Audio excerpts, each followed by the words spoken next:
Chapter 5. Sitting for Schoonmaker. They come to know their patron and his tempers.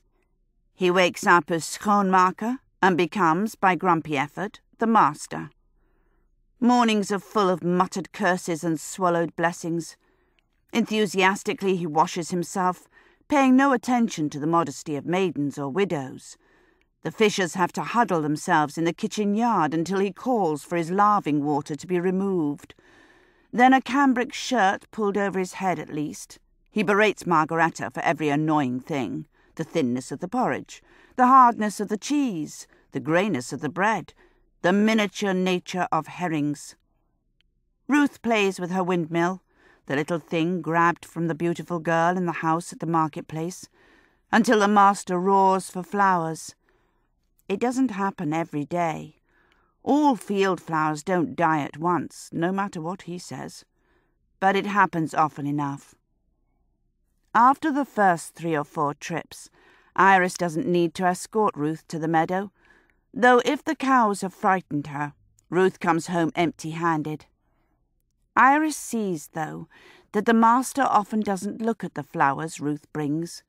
He stuffs them in a bucket and continues to paint the ones he already has, all the while quoting lines of scripture, as if to punish himself by remembering what holy passion he is kept from because of the nonsense of flowers. Iris loiters about the studio, trying to get up the courage to ask to see the paintings in the locked chamber of misfits. She's curious to see if he portrays imps and thwarties there. Here the master paints flowers. "What are you bothering me for?"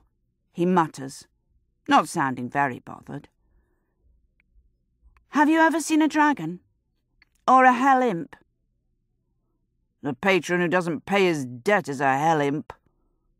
What a middle-aged answer, and from one who claims to admire his own paintings of monsters and miserables. She'll ask him tomorrow for the key to the other room. She will. She's always known about imps, and she wants to see one. Not in real life, please God, no, but in a painting. That would be safe and even wonderful.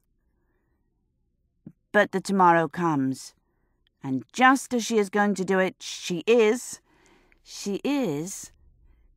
a knock on the door.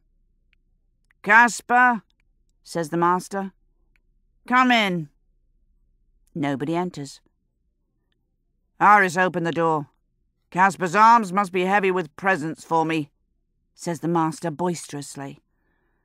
Timidly, Iris swings open the top half of the section door.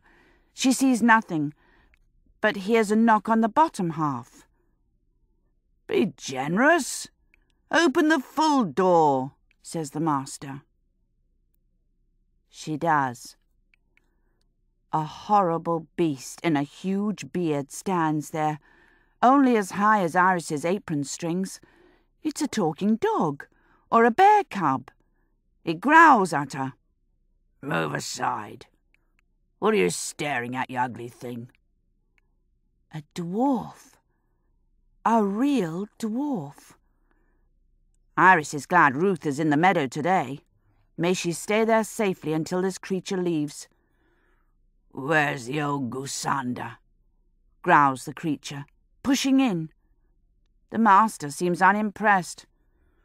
"Who sent you here?" he said. "For a half loaf of bread I'll remove my smalls and show you how the barber tickled my gangrenous limbs with his knives," says the dwarf, who it appears is this short because he has no legs. He rocks forward, using his arms to swing himself. Then he rests on 2 little stubs at the base of his pelvis. They're fitted over with leathery patches laced up by thongs that tie over his shoulders. "There's a female present," says the master. "A girl." "Oh, is it a girl?" says the dwarf. "Such a pretty face it has. I thought it was a monkey with an ailment. You're Schoonmaker, aren't you? Are you still drawing the likes of me?" You want me to pay you a half loaf of bread? Says the master. Bread is dear, and I've seen your like before.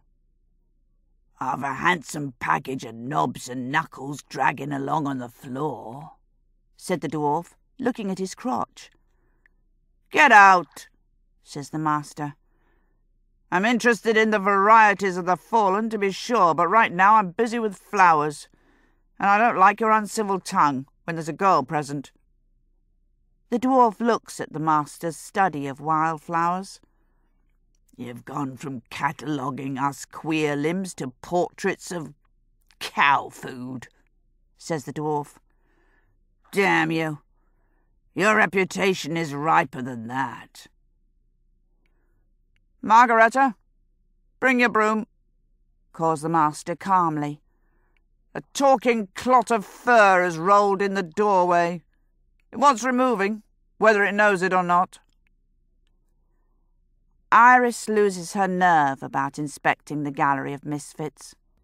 When Ruth comes back, Iris tells her about the dwarf, while Ruth sorts the flowers by height and lines them up on the windowsill for the master to inspect. Wonderful, he says. So nicely arranged. He doesn't move them. They dry and blow away the next day. This ends Disc 1.